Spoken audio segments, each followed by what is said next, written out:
Hey guys, back again. So let's talk about a lot of movies that I've watched in the past, I'd say month and a half. Well, actually counting the Marvels, I guess it's been a couple months, but that one I just completely forgot to review, honestly. But most of these are going to be horror like usual, but there's two that are kind of not horror. But let's start out with the one that I really loved out of all the movies, which was Thanksgiving, Eli Roth's newest horror movie. And Thanksgiving is, of course, based on that mock up trailer that Eli Roth did on the uh, Death Proof and Planet Terror Grindhouse. And it was really a cool trailer, and I genuinely love it still. I think it's such a cool trailer. And I wanted to see a movie of that whenever I first watched that trailer. And Eli Roth's stuff, I really dig. And I know Eli Roth, some people like his stuff, some people don't like his stuff. And I think that his stuff is genuinely fun. For me, if it's just a fun horror movie, I can watch it and enjoy it. And his movies genuinely do that. Like I really like Hostel. The Green Inferno is just so insanely violent and gross, and I like that. And Knock Knock, even though it's a dumb movie, like that movie that's the remake of Death Game, but this one has Keanu Reeves and Ana de Armas. That movie is so dumb, but it's so fun and it's so memorable, and the lines I could repeat over and over again in that movie. And I really do like Eli Roth's stuff. So going into Thanksgiving, the movie, I mean, I was already prepared to like it. I really enjoy his other stuff, and Thanksgiving is about a couple of dumb teens that break into a Black Friday store, and then havoc ensues where the group of people that are wanting the Black Friday deals come in, and then there's a couple deaths that are accidental. And then 1 year later, and then there is a killer dressed up as John Carver and all of trying to kill off the people who are involved in the Black Friday massacre. But the thing I like about this is it starts out not as a slasher. This movie starts out as a disaster gone wrong at a Black Friday shop, and I thought that that was really funny. And looking at it starting out, I think they did a good job of elevating up to the slasher elements. Like it's not just a slasher straight up at the beginning. It's just like a silly accidental, like, oh, these people are dying on accident in this Black Friday shop, like in this store like Walmart, and they are instantly getting killed on accident in dumb ways. And I thought that that was really fun. And whenever it gets to the kills are excellent. It is an excellent slasher. I love the kills in this movie. Um, I saw this with a friend, and we couldn't hold back our laughter, like watching this, because the gore in this is fantastic. The first big kill, and I'm going to describe some of the kills, kind of spoilers, but I mean, people have already probably seen this. It's been since Thanksgiving has been out, or earlier in November, and it's December now. But the kills in this, the first one, there's a lady who's running away from the killer outside, and she tries to get into a garbage can outside a dumpster, and literally the car rams into her and the trash can or the dumpster, where she literally breaks in half, and her legs are hanging by the guts on the side of the trash can. And me and my friend were both genuinely losing it with that. It was so funny. It was so ridiculous and over the top. And I love slashers like this. That was fantastic. And there's a great kill where a girl gets like pushed onto a saw, or there's one that gets beheaded. Like they do a really good job, and one that's on a trampoline with the knives going up. And all the kills, I think, I don't know if it's every single one, but I think almost all of them are exactly the same as the Thanksgiving trailer mock-up that he did like in 2007 or whatever. So it's cool to see them again, see the kills done again, but and they're very replicated very, very well compared to that trailer that he made. That's pretty awesome. Thanksgiving's got a lot of great people in it too. It's got the main girl who's the main girl from Ma, that Blumhouse movie from 2019 starring Octavia Spencer, which is a great little horror thriller movie. I really love Ma. I think it's fantastic. And I watched that again recently. But the main character, I don't know what her name is, the actress, but she does a great job in this, like she did in Ma. And you've also got Patrick Dempsey in this, who I think is really good. And I like seeing him back into a horror horror movie. Is I haven't seen him do that in a while. He's great in Scream 3, and of course that was in like 2000, but whatever. He might have done more, but I really don't remember if he's done any other real horror movies. Um, and Gina Gershon is in this, who I haven't seen in a while, and I like seeing her in this movie. I thought she was good. Um, so really, basically, overall, I thought this was really freaking awesome. I loved Thanksgiving. Like it might be one of my absolute favorite Eli Roth movies now. And like I said, I like all of his other ones for the most part. I've seen them all, and I think I do enjoy them all. But this one might be my favorite as of now. And then let's talk about Insidious 5, The Red Door, which is the fifth movie in the Insidious franchise. The Insidious franchise I have never loved, to be honest. I think that the first one is a good movie, and I've only seen it once, and I remember thinking it was good. I've seen all the other sequels, and I think that they're okay or solid. I remember liking the third one okay, where it was like not the same characters. But the Insidious franchise, I'm more into slashers than I am supernatural horror, and supernatural horror sequels just don't completely do it for me, and I wish that they did, because like I said, some of the sequels are okay in my opinion from the Insidious films, but Insidious 5, The Red Door, unfortunately I was not a fan of. And it's sad because there's a lot of good things about this. This is directed by Patrick Wilson, who is main character in a lot of these movies, or one of the main characters. So I don't want to say anything disrespectful to these actors or director, like I said, Patrick Wilson, or writers. It's just not my thing personally. So I'm not trying to be like, oh, this sucks because it just sucks. It's not because of that. I'm not a super big fan of supernatural like sequels, or there are some supernatural possession films, blah blah blah, that I like or love, but I just am never into the franchises of those. Like I said, they're fine, these sequels, but this one actually is definitely my least favorite, and I'm going to get into it. So, looking at this one, it is, and I do appreciate this is more of a drama than a horror movie. And it's weird to say that if I cared about these characters more, then I would have liked this a lot more and liked it as a drama, because I love when horror movies are dramas as well. Whenever horror movies can integrate drama and it works good, I really love, because drama and horror connect in a lot of ways. Something like, say, Hereditary, where it's the loss of a family member, but then you've got this creepy ass cult like in the background of this whole thing going on, kind of thing. I like that, and it just stinks that this one I just didn't care enough for these characters, and I felt like it was honestly not that interesting throughout, and it was definitely the least supernatural out of all of them. Like, there are some moments of supernatural stuff, but it really is a father-son story. Ty Simpkins is his name, the kid who's the kid from all the movies, or the kid from the first one who's the possessed one.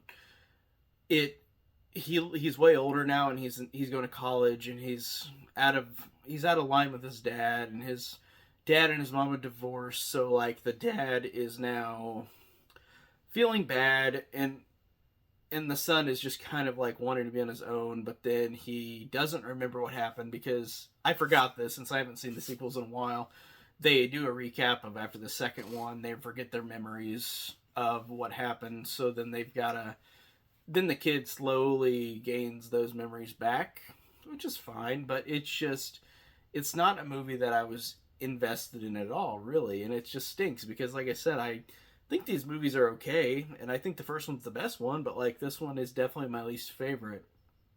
Despite trying to say something positive about it, there are people that probably like this one, but I wasn't a big fan. And I didn't see this in the theater either. I just watched this on Netflix.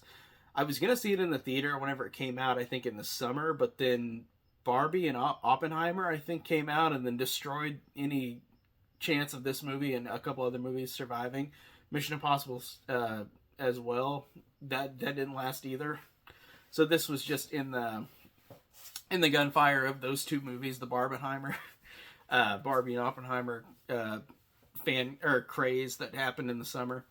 So this one I didn't see in the theater, and I'm kind of glad I didn't, because I was genuinely kind of bored throughout this, unfortunately.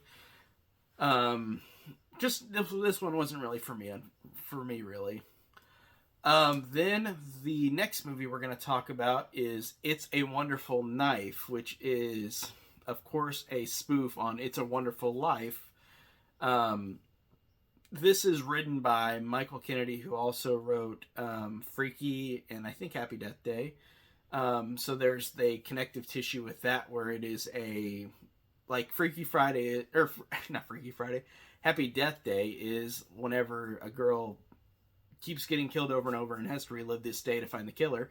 In Freaky, it's a body swap, and in It's a Wonderful Knife, it is a girl who wishes she didn't exist, and then she doesn't exist, and then there's a killer still going around and killing people. So it's kind of similar to those movies, but it's not as good. Um, I'll say this though, like this is getting a lot of flack, and in my horror groups, there are people who say it really sucks, and that's fine. Opinions. But like I thought this was kind of fun, bad. Like I didn't think it was a good movie, but I had fun with it. I enjoyed Justin Long being over the top, and he sounds very similar to a person that I won't say on here because I don't want to. I don't want to get into any politics or anything because this is not what this channel's for. I'm not going to be here to say that. And I'm also kind of not anti politics, but I just don't really like politics. So, anyways, but I think that Justin Long portrays a performance that feels like somebody that you might have heard of, and I thought that it was a good performance and it was funny. I thought the gore was okay. I thought there were a couple fun kills. I thought that the mask and outfit in this was actually really cool. Despite the movie not being great, I thought that the mask and the outfit was awesome. And I think it is a visual one that I will remember.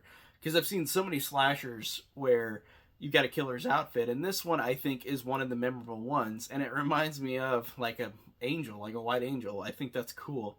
And apparently they got the inspiration from how Scream, the first Scream, was originally going to have like a white killer. So, like a full white outfit killer. And I thought that that was cool. And I liked how it was a blank face. I thought that was interesting.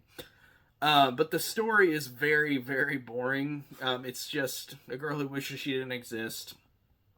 And then the killer comes back. So I'd say that those elements I liked. But the movie itself is very forgettable besides those elements. Like I'll remember the mask, I'll remember Justin Long's over the top performance. Everything else is pretty forgettable. These characters are kind of just blank caricatures. Like the main girl is just a girl she wishes she didn't exist, and it just didn't give me anything super interesting in it. It's one of those movies too that kind of is annoying with like having gay characters. Like you don't have to like talk about it all the time. I feel like that's, again, try not to get into politics, but that's just one of those things where like you shouldn't, like whether you're pro or anti-gay. I think that it's just annoying to hear over and over again, like the way that these characters talk. It felt like token gay characters. It's like when you put like a female movie where like, or a movie with female characters that are just bland and forgettable, and then they try to make it empowering, but it's not, like, kind of thing. Like it just is annoying with those kind of tropes, and this one felt like that too. So it's unfortunate because, like I said, I like the writer of this and other stuff, and this one just didn't do it for me.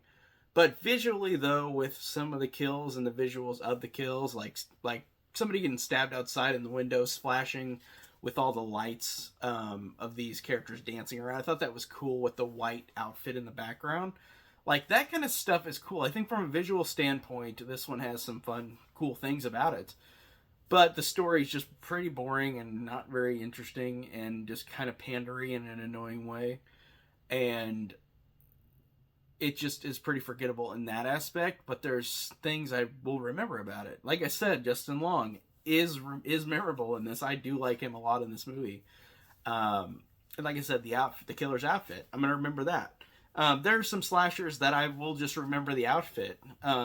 This is one of them, so Not a great movie at all, but like I had some fun with how bad it was in some instances, but it's a mixed bag for me. Then let's talk about the two non-horror movies that I also saw that are new releases. So I also watched Silent Night, which is the Joel Kinnaman John Wick style movie where Joel Kinnaman has a son who gets killed by gunfire from a gang shooting each other down the street, and he goes for revenge. And I'll say this movie isn't that good with the action stuff, but with the emotional stuff, I actually dug it. I felt bad for Joel Kinnaman. I wanted him to kill these people because his son was killed by guns shooting off everywhere. By these idiots running around with two different vehicles shooting each other back and forth, gang members. So I felt interested in that aspect, but the whole movie, the action bits are not great. There are some okay parts, but like it's not a John Wick like the movie's marketed as. It's not a movie that's going to be remembered for its action. I just remembered it for the emotional bits, and I'm surprised. I don't really get invested that much in movies like this, but this one did a good job. And I thought by the end, it felt really deserved, like the emotional beats to it. And Joel Kinnaman looks like a Paul Walker, and he drives in a Mustang, so it reminded me of Fast and the Furious as well. But but like I said, emotional parts of that were good. The action's whatever. It's not as good as John Wick in any way. It's dumb fun, but I had fun with it, and it's John Woo, which I have only seen Face Off. I need to watch more John Woo stuff, but I liked some things of this movie, but like I said, I need to see more of his stuff that's probably better than this. And then the last movie that I watched, and this was way in, like, no, it was November, right? October, November, I don't even remember. The Marvels. The Marvels is the newest Marvel Cinematic Universe movie. I love the MCU. I've seen all of them. And The Marvels is one that, man, with all of the crap it was getting before it even was released, it's sad that it didn't get any traction. And it's the lowest grossing Marvel movie apparently ever, or the lowest grossing MCU movie ever. It didn't last long. And The Marvels is about, of course, Captain Marvel and Maria Rambeau and Kamala Khan all joined together to stop a threat. And I will say this, I think this has better elements to it than Captain Marvel. Like, to be honest, Captain Marvel, I am not a Brie Larson hater like a lot of people are. I know she said dumb stuff like everybody in the world does, but like I didn't take that to heart. That kind of stuff where she said she hated men or whatever. And maybe I might not even be accurately saying what she actually said. Like, I just hear this from word of mouth. I didn't actually look this up for myself if she actually said she hated men or whatever. But regardless of that, the first Captain Marvel I thought was one of the more generic out of all of the Marvel movies. And it sucks because I've had people, particularly women, that defend that movie and say it's great because it's got a woman main character in it. But even if I was a woman, I don't think personally I felt she was very empowering. Like in the first Captain Marvel, I just didn't really think her character was that interesting. I thought she was pretty one note. And I don't think it's Brie Larson as a actress. I just think that with these superhero movies, you get so many of them that they've got to have a template and be the same. And the MCU has moments of being really different, and I like that. But the first Captain Marvel really didn't feel like that. It was pretty uninteresting, with a couple of okay things about it. The Marvels, I thought, brought a little bit more of these characters to life in it, because you have Kamala Khan, who is fangirling over Captain Marvel. I like that. I thought Captain Marvel, Brie Larson, was fine in this. She still plays that stoic kind of character, which you're not supposed to really feel with or side with. You just know that she's a hero, and that's it. And she's the Marvel's Superman, basically. and I liked elements of them working together. I thought that that worked, and I thought some of this was more interesting than the first Captain Marvel because it felt less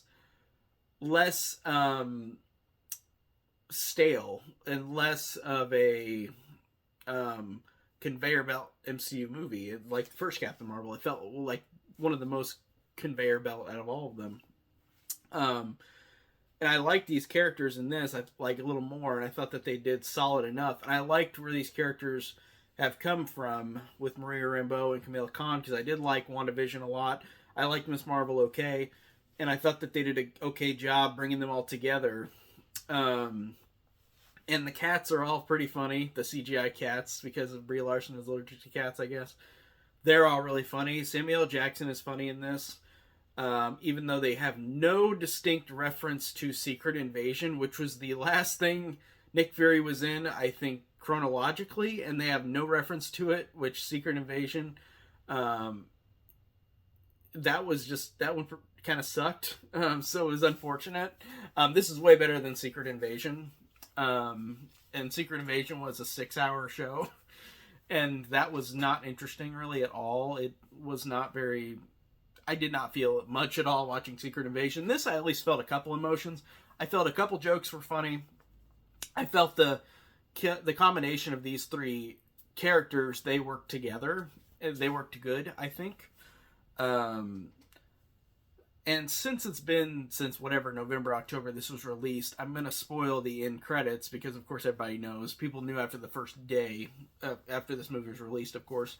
But I am interested to see where they're going to go with the X-Men now in the MCU because I like the X-Men movies. Not all of them, of course. There are some bad ones, but I do like the X-Men. And I haven't read any of those comics. I just know from the movies I like some of those. I'm really interested to see where they'll go with this. And I hope that they really find a good balance with all these MCU movies to not be so stale. And this one slightly felt like it was a little better on track, even though it bombed, and it sucks that it bombed because I didn't think it was the best MCU movie, but I think it's solid. Like I said, I think I like it slightly more than the first Captain Marvel. It felt less bland. It is directed by Nia DaCosta, who also directed the Candyman 2021 Legacy sequel, which I liked a lot of elements of that, but then some of it I was like, this is kind of dumb, like not very interesting. And that movie felt too on the nose with the racism as opposed to the original, where it felt like it felt like in the new one it was just Twitter lines of like, oh, the white man took everything away from us kind of thing, which annoyed me.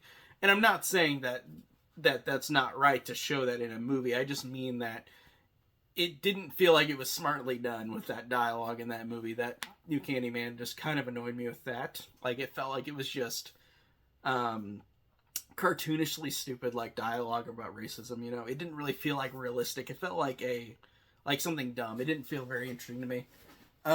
But she does a great job in that movie with the visuals, with a lot more of the writing, not just so. It's just a couple lines that annoy me in that movie, but I feel like she does a good job with that, and she did a fine job in this, but it's not the same kind of movie.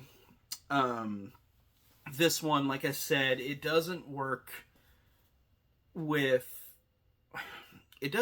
completely, but it works enough, more than the first Captain Marvel. And like I said, I like these characters okay in this, and I liked Captain Marvel having friends as opposed to just being her, because it's more boring with her in the first one.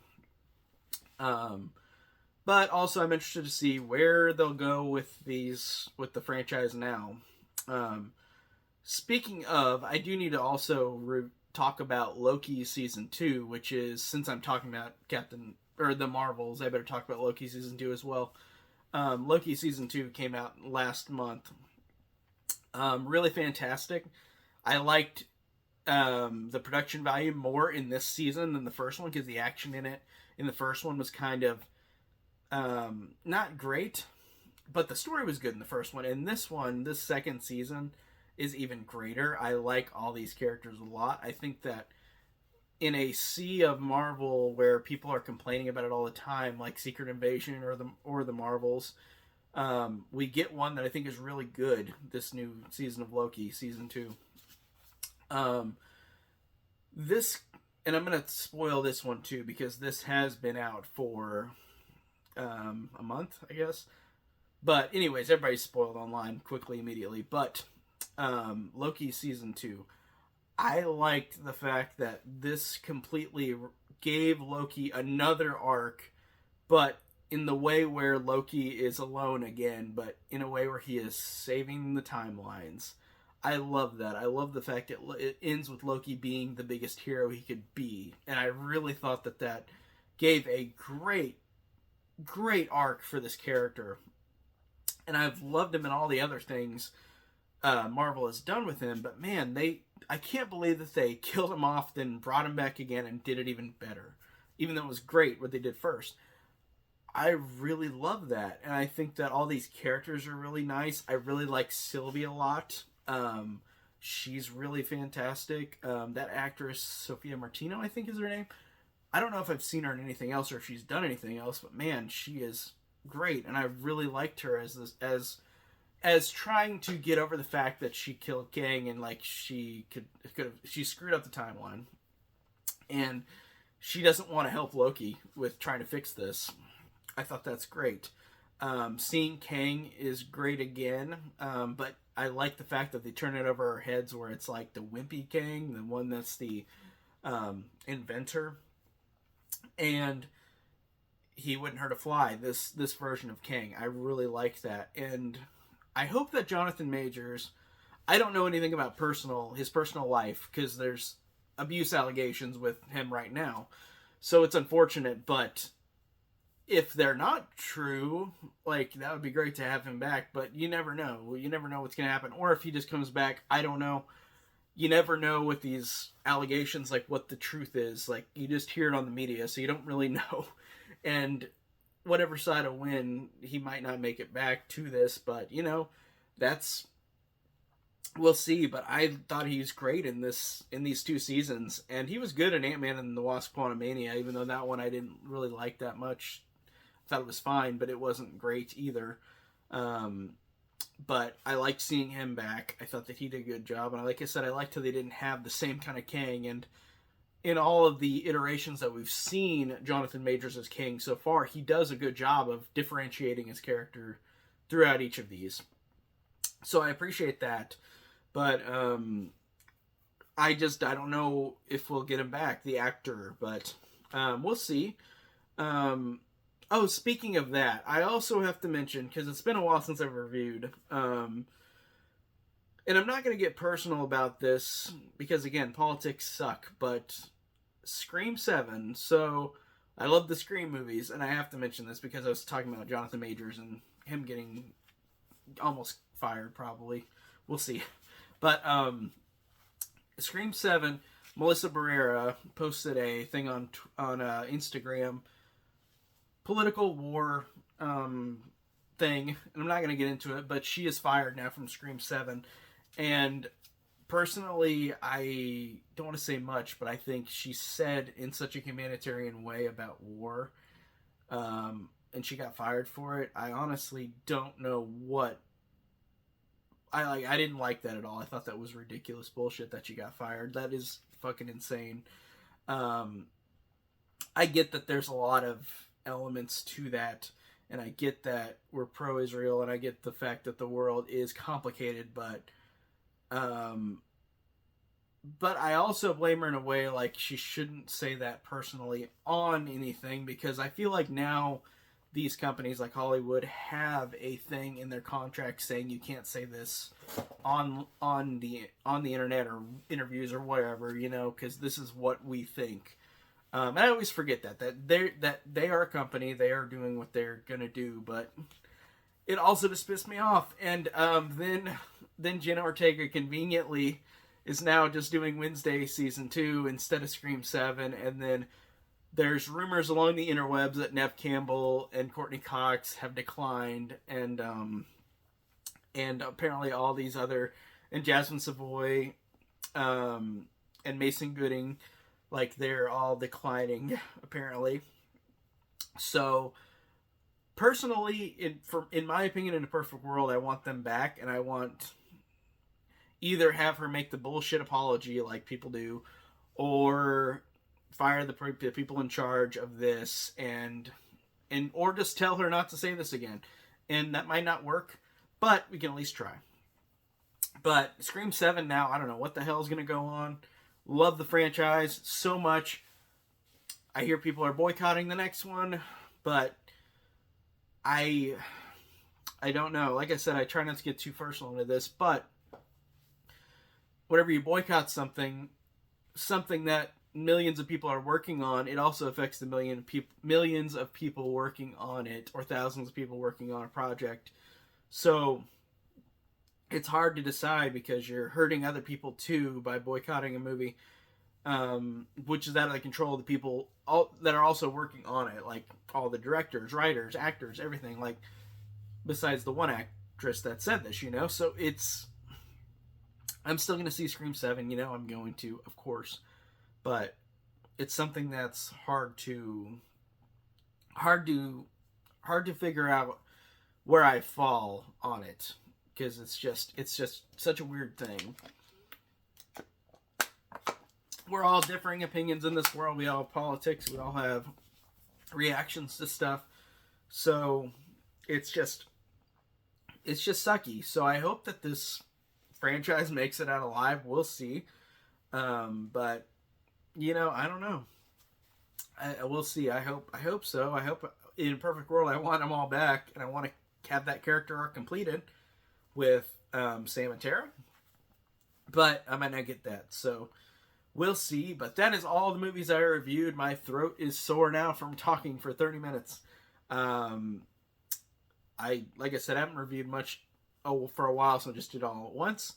Thank you guys if you stayed this long for watching, and I'll talk to you later. Have a good one.